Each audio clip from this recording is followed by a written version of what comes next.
And already we're on to the third part of the Omnibus Matchbox Restoration Special.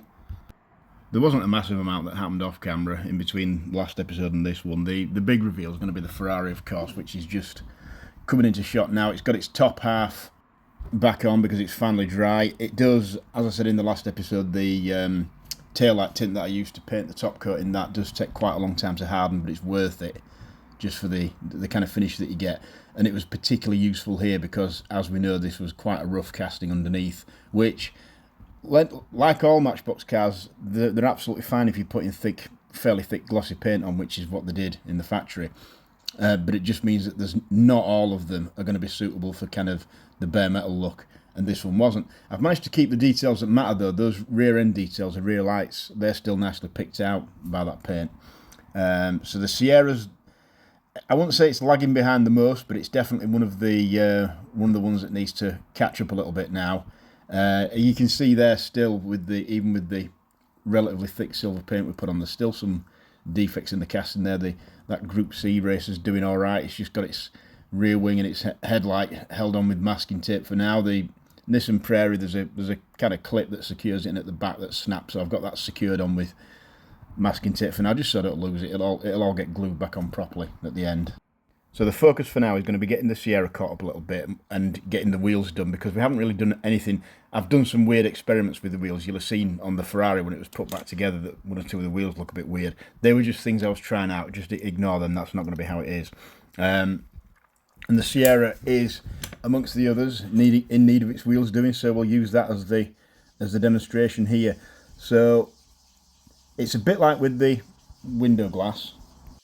There's no need to use all the different pads. All you really want is you just want the lowest grit, which when we're doing plastic or window glass or whatever you want to call it, or indeed wheels in this case, any plastic parts really, is the 1000 grit, and then the highest grit is the 12,000. You don't necessarily have to go with the absolute lowest and highest, but you just want one of the lower grits, one of the higher grits. That's really all you need to do to make these wheels look good. The lower grit is to just get all any kind of bite marks or little nicks it might have picked up over the years, and then the higher grit is just to kind of shine it up and make it hopefully look a little bit like it would have done from the factory. Without having to use any paints or anything like that, you still got the original wheel kind of as it was, just taken back in time.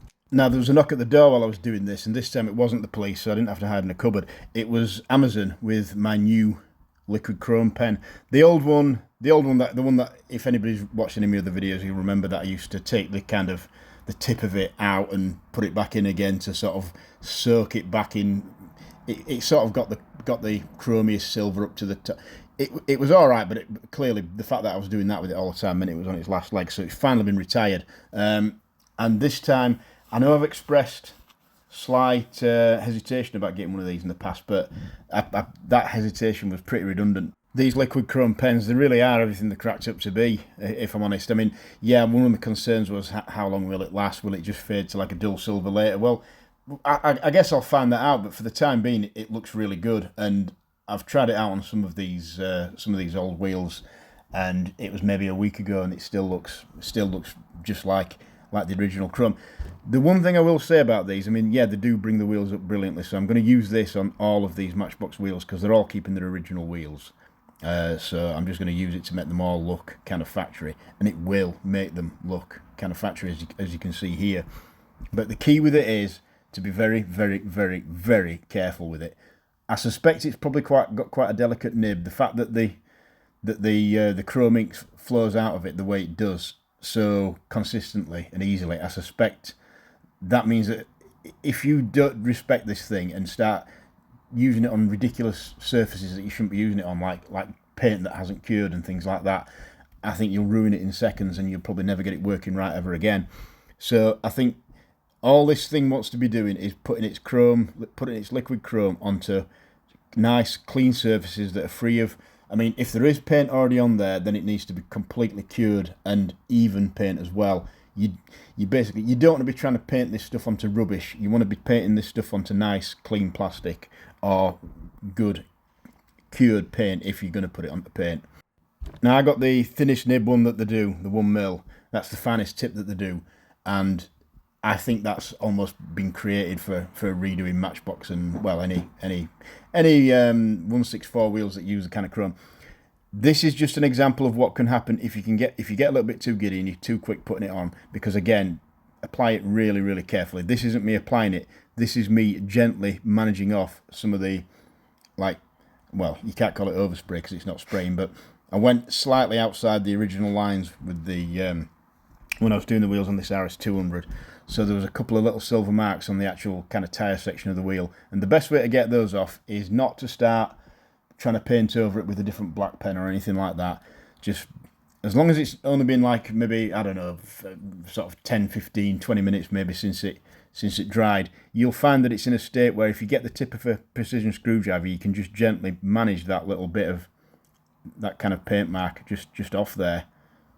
Nice and cleanly and without smearing the paint all over the place. It just nicely gets rid of it. So yeah, this is the wheel from the Ferrari that I tried with the I had some idea of trying to replicate, making it look like it was gold hubs, but that I couldn't make it look factory, so there was no point doing it. So that's getting sanded off using the method that I showed on the Sierra's wheels on the sanding pads. It'll make fairly short work of the paint that I've put on there so far, and then press a little bit harder and it'll nicely sand the edges of the wheel as well.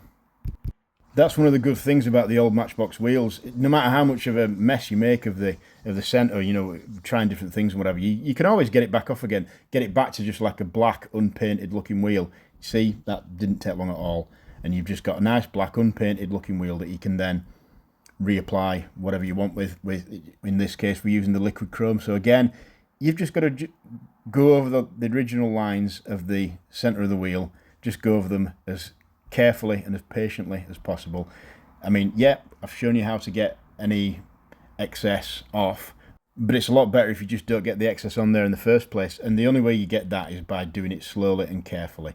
And the thing is as well, if you've not had one of these pens before and you first get it, you realise how good it actually is, you'll probably get a bit giddy and start doing all sorts of things with it. So maybe practice it out on a few, I was going to say practice it out on a few things that don't matter, but I didn't. First thing I did with it was a wheel that did matter, that was part of this project, and it did turn out absolutely fine, as this one has done now.